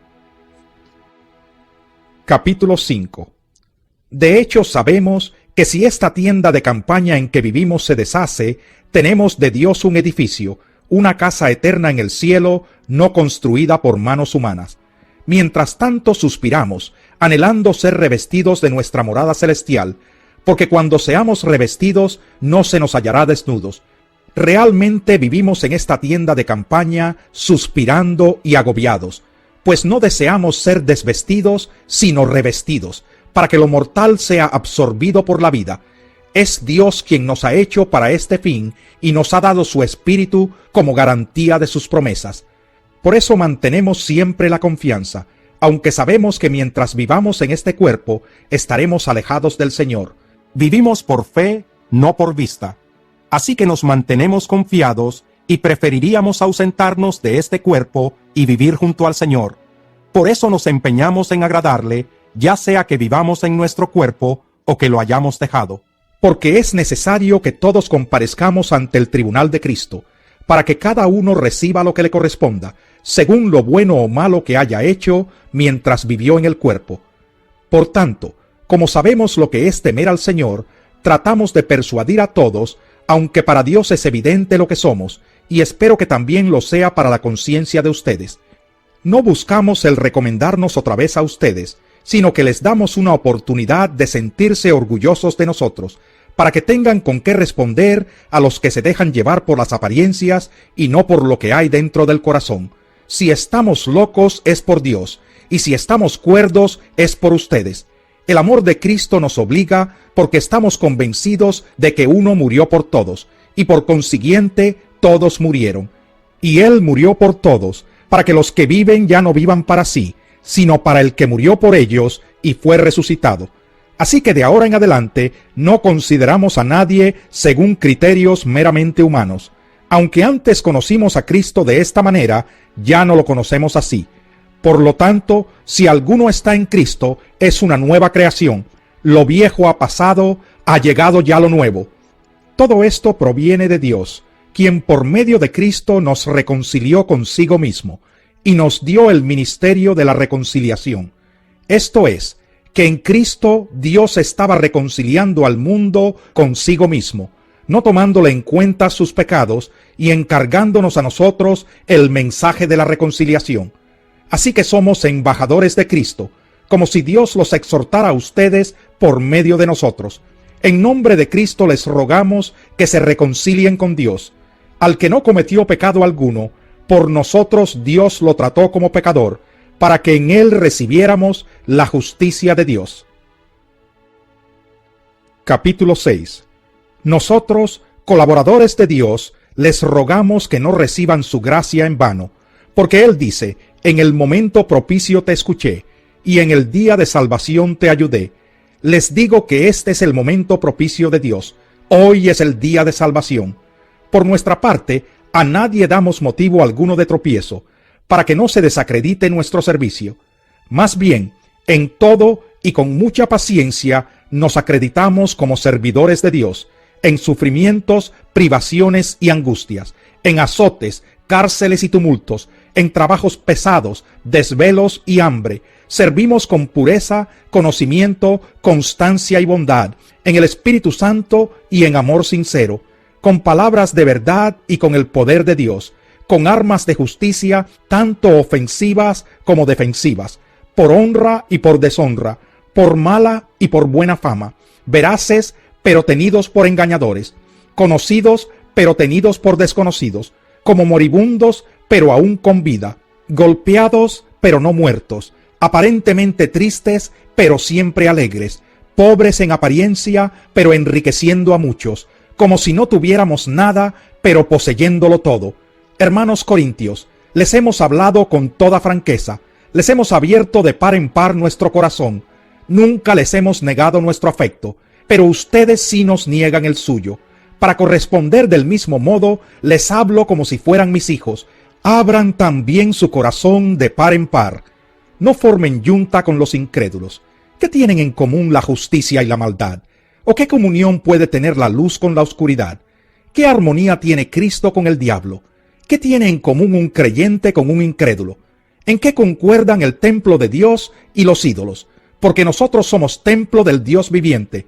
Como Él ha dicho: viviré con ellos y caminaré entre ellos. Yo seré su Dios y ellos serán mi pueblo. Por tanto, el Señor añade: salgan de en medio de ellos y apártense. No toquen nada impuro y yo los recibiré. Yo seré un padre para ustedes y ustedes serán mis hijos y mis hijas, dice el Señor Todopoderoso. Capítulo 7. Como tenemos estas promesas, queridos hermanos, purifiquémonos de todo lo que contamina el cuerpo y el espíritu, para completar en el temor de Dios la obra de nuestra santificación. Hagan lugar para nosotros en su corazón. A nadie hemos agraviado, a nadie hemos corrompido, a nadie hemos explotado. No digo esto para condenarlos. Ya les he dicho que tienen un lugar tan amplio en nuestro corazón que con ustedes viviríamos o moriríamos. Les tengo mucha confianza y me siento muy orgulloso de ustedes. Estoy muy animado. En medio de todas nuestras aflicciones se desborda mi alegría. Cuando llegamos a Macedonia, nuestro cuerpo no tuvo ningún descanso, sino que nos vimos acosados por todas partes, conflictos por fuera, temores por dentro. Pero Dios, que consuela a los abatidos, nos consoló con la llegada de Tito, y no solo con su llegada, sino también con el consuelo que él había recibido de ustedes. Él nos habló del anhelo, de la profunda tristeza y de la honda preocupación que ustedes tienen por mí, lo cual me llenó de alegría. Si bien los entristecí con mi carta, no me pesa. Es verdad que antes me pesó, porque me di cuenta de que por un tiempo mi carta los había entristecido. Sin embargo, Ahora me alegro, no porque se hayan entristecido, sino porque su tristeza los llevó al arrepentimiento. Ustedes se entristecieron tal como Dios lo quiere, de modo que nosotros de ninguna manera los hemos perjudicado. La tristeza que proviene de Dios produce el arrepentimiento que lleva a la salvación, de la cual no hay que arrepentirse, mientras que la tristeza del mundo produce la muerte. Fíjense lo que ha producido en ustedes esta tristeza que proviene de Dios. ¡Qué empeño! ¡Qué afán por disculparse! ¡Qué indignación! ¡Qué temor! ¡Qué anhelo! ¡Qué preocupación! ¡Qué disposición para ver que se haga justicia! En todo han demostrado su inocencia en este asunto. Así que a pesar de que les escribí, no fue por causa del ofensor ni del ofendido, sino más bien para que delante de Dios se dieran cuenta por ustedes mismos de cuánto interés tienen en nosotros. Todo esto nos reanima. Además del consuelo que hemos recibido, nos alegró muchísimo el ver lo feliz que estaba Tito debido a que todos ustedes fortalecieron su espíritu. Ya le había dicho que me sentía orgulloso de ustedes, y no me han hecho quedar mal. Al contrario, así como todo lo que les dijimos es verdad, también resultaron ciertos los elogios que hice de ustedes delante de Tito. Y él les tiene aún más cariño al recordar que todos ustedes fueron obedientes y lo recibieron con temor y temblor. Me alegro de que puedo confiar plenamente en ustedes. Capítulo 8. Ahora, hermanos, queremos que se enteren de la gracia que Dios ha dado a las iglesias de Macedonia. En medio de las pruebas más difíciles, su desbordante alegría y su extrema pobreza abundaron en rica generosidad. Soy testigo de que dieron espontáneamente tanto como podían, y aún más de lo que podían, rogándonos con insistencia que les concediéramos el privilegio de tomar parte en esta ayuda para los santos. Incluso hicieron más de lo que esperábamos, ya que se entregaron a sí mismos, primeramente al Señor y después a nosotros, conforme a la voluntad de Dios.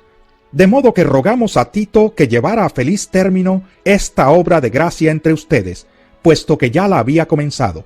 Pero ustedes, así como sobresalen en todo, en fe, en palabras, en conocimiento, en dedicación y en su amor hacia nosotros, procuren también sobresalir en esta gracia de dar.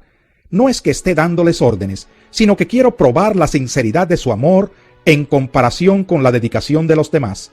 Ya conocen la gracia de nuestro Señor Jesucristo, que aunque era rico, por causa de ustedes se hizo pobre, para que mediante su pobreza ustedes llegaran a ser ricos. Aquí va mi consejo sobre lo que les conviene en este asunto. El año pasado ustedes fueron los primeros, no solo en dar, sino también en querer hacerlo. Lleven ahora a feliz término la obra, para que según sus posibilidades cumplan con lo que de buena gana propusieron. Porque si uno lo hace de buena voluntad, lo que da es bien recibido según lo que tiene, y no según lo que no tiene. No se trata de que otros encuentren alivio, mientras que ustedes sufren escasez. Es más bien cuestión de igualdad. En las circunstancias actuales, la abundancia de ustedes suplirá lo que ellos necesitan, para que a su vez la abundancia de ellos supla lo que ustedes necesitan. Así habrá igualdad. Como está escrito, ni al que recogió mucho le sobraba, ni al que recogió poco le faltaba. Gracias a Dios que puso en el corazón de Tito la misma preocupación que yo tengo por ustedes. De hecho, cuando accedió a nuestra petición de ir a verlos, lo hizo con mucho entusiasmo y por su propia voluntad. Junto con él les enviamos al hermano que se ha ganado el reconocimiento de todas las iglesias por los servicios prestados al Evangelio. Además, las iglesias lo escogieron para que nos acompañe cuando llevemos la ofrenda, la cual administramos para honrar al Señor y demostrar nuestro ardiente deseo de servir. Queremos evitar cualquier crítica sobre la forma en que administramos este generoso donativo, porque procuramos hacer lo correcto, no solo delante del Señor, sino también delante de los demás. Con ellos les enviamos a nuestro hermano que nos ha demostrado con frecuencia y de muchas maneras que es diligente, y ahora lo es aún más por la gran confianza que tienen ustedes. En cuanto a Tito, es mi compañero y colaborador entre ustedes, y en cuanto a los otros hermanos, son enviados de las iglesias, son una honra para Cristo. Por tanto, den a estos hombres una prueba de su amor y muéstrenles por qué nos sentimos orgullosos de ustedes para testimonio ante las iglesias. Capítulo 9. No hace falta que les escriba acerca de esta ayuda para los santos, porque conozco la buena disposición que ustedes tienen. Esto lo he comentado con orgullo entre los macedonios, diciéndoles que desde el año pasado ustedes los de Acaya estaban preparados para dar. El entusiasmo de ustedes ha servido de estímulo a la mayoría de ellos. Con todo, les envío a estos hermanos para que en este asunto no resulte vano nuestro orgullo por ustedes, sino que estén preparados como ya he dicho que lo estarían, no sea que algunos macedonios vayan conmigo y los encuentren desprevenidos. En ese caso nosotros, por no decir nada de ustedes, nos avergonzaríamos por haber estado tan seguros. Así que me pareció necesario rogar a estos hermanos que se adelantaran a visitarlos y completaran los preparativos para esta generosa colecta que ustedes habían prometido. Entonces estará lista como una ofrenda generosa y no como una tacañería. Recuerden esto: el que siembra escasamente, escasamente cosechará, y el que siembra en abundancia cosechará. Cada uno debe dar según lo que haya decidido en su corazón, no de mala gana ni por obligación, porque Dios ama al que da con alegría, y Dios puede hacer que toda gracia abunde para ustedes, de manera que siempre, en toda circunstancia, tengan todo lo necesario, y toda buena obra abunde en ustedes. Como está escrito: repartió sus bienes entre los pobres, su justicia permanece para siempre. El que le suple semilla al que siembra, también le suplirá pan para que coma, aumentará los cultivos y hará que ustedes produzcan una abundante cosecha de justicia. Ustedes serán enriquecidos en todo sentido, para que en toda ocasión puedan ser generosos, y para que por medio de nosotros la generosidad de ustedes resulte en acciones de gracias a Dios. Esta ayuda, que es un servicio sagrado, no solo suple las necesidades de los santos, sino que también redunda en abundantes acciones de gracias a Dios. En efecto, al recibir esta demostración de servicio, ellos alabarán a Dios por la obediencia con que ustedes acompañan la confesión del Evangelio de Cristo, y por su generosa solidaridad con ellos y con todos. Además, en las oraciones de ellos por ustedes expresarán el afecto que les tienen por la sobreabundante gracia que ustedes han recibido de Dios. Gracias a Dios por su don inefable. Este es el final del disco. Favor de proseguir al próximo disco para continuación del programa. Capítulo 10. Por la ternura y la bondad de Cristo, yo, Pablo, apelo a ustedes personalmente. Yo mismo, que según dicen, soy tímido cuando me encuentro cara a cara con ustedes, pero atrevido cuando estoy lejos. Les ruego que cuando vaya no tenga que ser tan atrevido como me he propuesto ser con algunos que opinan que vivimos según criterios meramente humanos. Pues aunque vivimos en el mundo, no libramos batallas como lo hace el mundo. Las armas con que luchamos no son del mundo, sino que tienen el poder divino para derribar fortalezas. Destruimos argumentos y toda altivez que se levanta contra el conocimiento de Dios, y llevamos cautivo todo pensamiento para que se someta a Cristo. Y estamos dispuestos a castigar cualquier acto de desobediencia una vez que yo pueda contar con la completa obediencia de ustedes. Fíjense en lo que está a la vista. Si alguno está convencido de ser de Cristo, considere esto de nuevo. Nosotros somos tan de Cristo como Él. No me avergonzaré de jactarme de nuestra autoridad más de la cuenta, autoridad que el Señor nos ha dado para la edificación y no para la destrucción de ustedes. No quiero dar la impresión de que trato de asustarlos con mis cartas, pues algunos dicen, sus cartas son duras y fuertes, pero él en persona no impresiona a nadie y como orador es un fracaso. Tales personas deben darse cuenta de que lo que somos por escrito estando ausentes, lo seremos con hechos estando presentes. No nos atrevemos a igualarnos ni a compararnos con algunos que tanto se recomiendan a sí mismos. Al medirse con su propia medida y compararse unos con otros, no saben lo que hacen. Nosotros por nuestra parte no vamos a jactarnos más de lo debido. Nos limitaremos al campo que Dios nos ha asignado según su medida, en la cual también ustedes están incluidos. Si no hubiéramos estado antes entre ustedes, se podría alegar que estamos rebasando estos límites, cuando lo cierto es que fuimos los primeros en llevarles el Evangelio de Cristo. No nos jactamos desmedidamente a costa del trabajo que otros han hecho. Al contrario, esperamos que según vaya creciendo la fe de ustedes, también nuestro campo de acción entre ustedes se amplíe grandemente, para poder predicar el Evangelio más allá de sus regiones, sin tener que jactarnos del trabajo ya hecho por otros. Más bien, si alguien ha de gloriarse, que se gloríe en el Señor, porque no es aprobado el que se recomienda a sí mismo, sino aquel a quien recomienda el Señor. Capítulo 11. Ojalá me aguanten unas cuantas tonterías. Sí, aguántenmelas. El celo que siento por ustedes proviene de Dios, pues los tengo prometidos a un solo esposo, que es Cristo, para presentárselos como una virgen pura. Pero me temo que así como la serpiente con su astucia engañó a Eva, los pensamientos de ustedes sean desviados de un compromiso puro y sincero con Cristo. Si alguien llega a ustedes predicando a un Jesús diferente del que les hemos predicado nosotros, o si reciben un espíritu o un evangelio diferentes de los que ya recibieron, a ese lo aguantan con facilidad.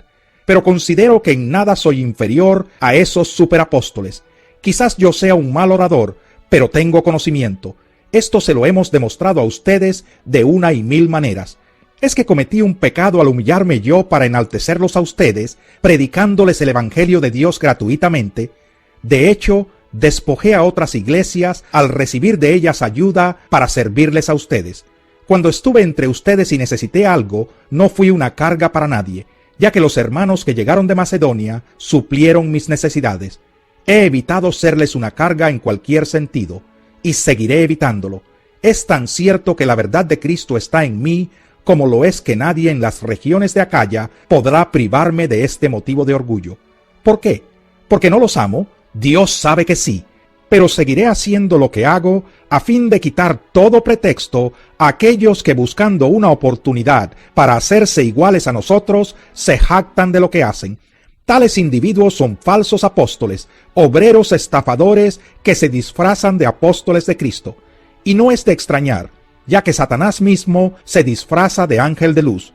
Por eso no es de sorprenderse que sus servidores se disfracen de servidores de la justicia. Su fin corresponderá con lo que merecen sus acciones. Lo repito, que nadie me tenga por insensato, pero aun cuando así me consideren, de todos modos recíbanme, para poder jactarme un poco. Al jactarme tan confiadamente, no hablo como quisiera el Señor, sino con insensatez. Ya que muchos se ufanan como lo hace el mundo, yo también lo haré. Por ser tan sensatos, ustedes de buena gana aguantan a los insensatos. Aguantan incluso a cualquiera que los esclaviza, o los explota, o se aprovecha de ustedes, o se comporta con altanería, o les da de bofetadas.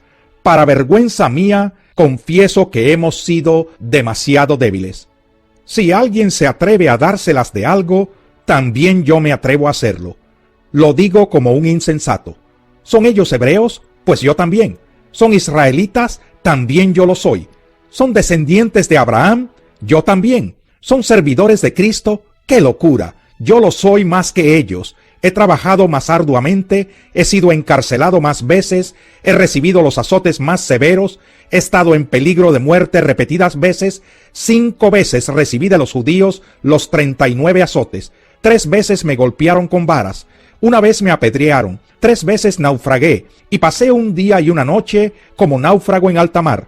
Mi vida ha sido un continuo ir y venir de un sitio a otro, en peligros de ríos, peligros de bandidos, peligros de parte de mis compatriotas, peligros a manos de los gentiles, peligros en la ciudad, peligros en el campo, peligros en el mar y peligros de parte de falsos hermanos. He pasado muchos trabajos y fatigas, y muchas veces me he quedado sin dormir. He sufrido hambre y sed, y muchas veces me he quedado en ayunas. He sufrido frío y desnudez, y como si fuera poco, cada día pesa sobre mí la preocupación por todas las iglesias. Cuando alguien se siente débil, no comparto yo su debilidad, y cuando a alguien se le hace tropezar, no ardo yo de indignación. Si me veo obligado a jactarme, me jactaré de mi debilidad. El Dios y Padre del Señor Jesús, sea por siempre alabado, sabe que no miento. En Damasco, el gobernador bajo el rey Aretas mandó que se vigilara la ciudad de los damascenos con el fin de arrestarme.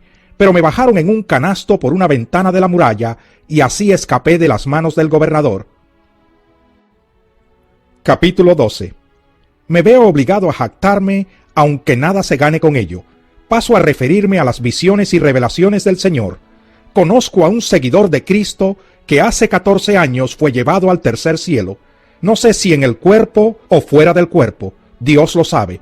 Y sé que este hombre, no sé si en el cuerpo o aparte del cuerpo, Dios lo sabe, fue llevado al paraíso y escuchó cosas indecibles que a los humanos no se nos permite expresar. De tal hombre podría hacer alarde, pero de mí no haré alarde, sino de mis debilidades. Sin embargo, no sería insensato si decidiera jactarme, porque estaría diciendo la verdad, pero no lo hago, para que nadie suponga que soy más de lo que aparento o de lo que digo. Para evitar que me volviera presumido por estas sublimes revelaciones, una espina me fue clavada en el cuerpo, es decir, un mensajero de Satanás para que me atormentara. 3 veces le rogué al Señor que me la quitara, pero él me dijo: te basta con mi gracia, pues mi poder se perfecciona en la debilidad. Por lo tanto, gustosamente haré más bien alarde de mis debilidades, para que permanezca sobre mí el poder de Cristo. Por eso me regocijo en debilidades, insultos, privaciones, persecuciones y dificultades que sufro por Cristo, porque cuando soy débil, entonces soy fuerte. Me he portado como un insensato, pero ustedes me han obligado a ello.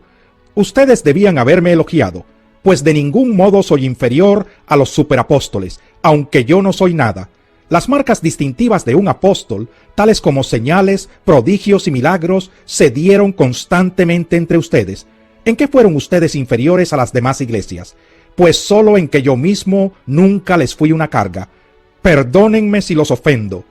Miren que por 3ª vez estoy listo para visitarlos, y no les seré una carga, pues no me interesa lo que ustedes tienen, sino lo que ustedes son. Después de todo, no son los hijos los que deben ahorrar para los padres, sino los padres para los hijos. Así que de buena gana gastaré todo lo que tengo, y hasta yo mismo me desgastaré del todo por ustedes. Si los amo hasta el extremo, ¿me amarán menos? En todo caso, no les he sido una carga. ¿Es que como soy tan astuto, les tendí una trampa para estafarlos? ¿Acaso los exploté por medio de alguno de mis enviados? Le rogué a Tito que fuera a verlos, y con él envié al hermano. ¿Acaso se aprovechó Tito de ustedes? ¿No procedimos los dos con el mismo espíritu y seguimos el mismo camino? Todo este tiempo han venido pensando que nos estábamos justificando ante ustedes. Más bien hemos estado hablando delante de Dios en Cristo. Todo lo que hacemos, queridos hermanos, es para su edificación. En realidad, me temo que cuando vaya a verlos no los encuentre como quisiera, ni ustedes me encuentren a mí como quisieran. Temo que haya peleas, celos, arrebatos de ira, rivalidades, calumnias, chismes, insultos y alborotos. Temo que al volver a visitarlos, mi Dios me humille delante de ustedes y que yo tenga que llorar por muchos que han pecado desde hace algún tiempo pero no se han arrepentido de la impureza, de la inmoralidad sexual y de los vicios a que se han entregado. Capítulo 13. Esta será la 3ª vez que los visito. Todo asunto se resolverá mediante el testimonio de 2 o 3 testigos. Cuando estuve con ustedes por 2ª vez les advertí, y ahora que estoy ausente se lo repito. Cuando vuelva a verlos, no seré indulgente con los que antes pecaron, ni con ningún otro, ya que están exigiendo una prueba de que Cristo habla por medio de mí. Él no se muestra débil en su trato con ustedes, sino que ejerce su poder entre ustedes. Es cierto que fue crucificado en debilidad, pero ahora vive por el poder de Dios. De igual manera, nosotros participamos de su debilidad, pero por el poder de Dios viviremos con Cristo para ustedes. Examínense para ver si están en la fe. Pruébense a sí mismos. ¿No se dan cuenta de que Cristo Jesús está en ustedes? A menos que fracasen en la prueba. Espero que reconozcan que nosotros no hemos fracasado. Pedimos a Dios que no hagan nada malo, no para demostrar mi éxito, sino para que hagan lo bueno, aunque parezca que nosotros hemos fracasado. Pues nada podemos hacer contra la verdad, sino a favor de la verdad. De hecho, nos alegramos cuando nosotros somos débiles y ustedes fuertes, y oramos a Dios para que los restaure plenamente. Por eso les escribo todo esto en mi ausencia, para que cuando vaya no tenga que ser severo en el uso de mi autoridad. la cual el Señor me ha dado para edificación y no para destrucción. En fin, hermanos, alégrense, busquen su restauración, hagan caso de mi exhortación, sean de un mismo sentir, vivan en paz, y el Dios de amor y de paz estará con ustedes. Salúdense unos a otros con un beso santo. Todos los santos les mandan saludos. Que la gracia del Señor Jesucristo, el amor de Dios y la comunión del Espíritu Santo sean con todos ustedes.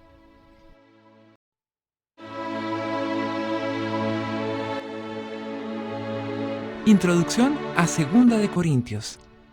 Esta es la segunda de las cartas que tenemos dirigidas a la iglesia de Corinto en Grecia. Por eso es llamada Segunda de Corintios. Poco después de haberle escrito a la joven y aturdida iglesia de Corinto, Pablo necesitó escribirle de nuevo.